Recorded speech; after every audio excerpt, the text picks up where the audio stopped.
중국 군함이 예상치 못한 곳에 자꾸 출몰하고 예고 없이 실탄 훈련을 하는 등 미국의 동맹국들을 긴장하게 만들고 있습니다. 예고 없이 타국 해역 인근에 나타나 작전을 하는 행태가 중국군의 뉴노멀이 된 건 아닌지 우려가 나오는데요.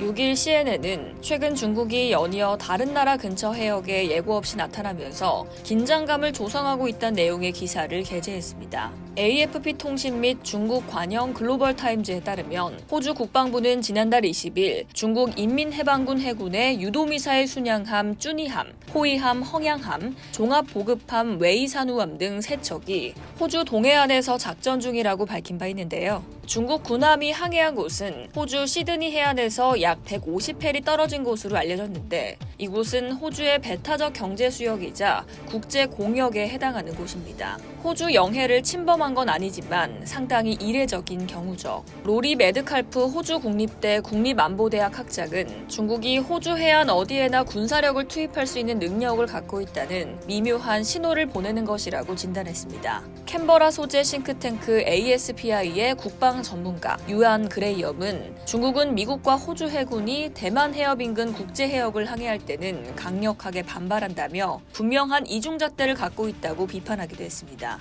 다음 날인 21일에는 호주와 뉴질랜드 사이 태즈먼 해에서 실탄 사격 훈련을 실시하는 바람에 근처를 비행하는 민항기들이 경로를 바꾸는 사태가 벌어지기도 했습니다. 뉴질랜드 국방부는 중국이 국제법을 위반하진 않았지만 훈련 12시간에서 24시간 전 인접국가에 통보하는 관례를 따르지 않았다고 밝혔습니다. 페니윙 호주 외무장관은 전날 밤 소셜미디어 X를 통해 남아프리카 공화국에서 열린 주요 20개국 외교장관 회의를 계기로 왕이 중국 공산당 중앙정치국 위원 겸 외교부장을 만나 발포 직전 통보한 이유에 대해 설명하라고 요구했다고 전했죠. 여기에 중국군은 24일부터 중국과 베트남 사이의 통킹만에서 실탄 사격 훈련을 벌이기도 했습니다.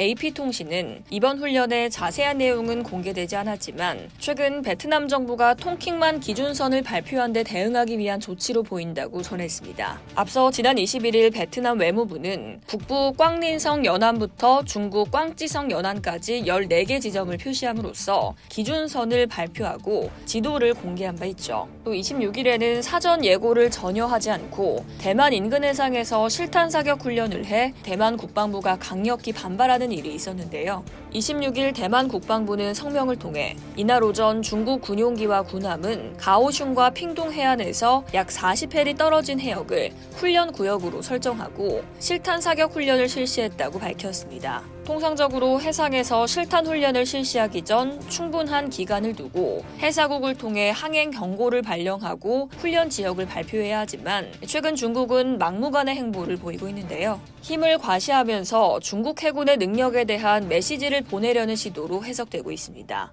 이상 여의도TV였습니다.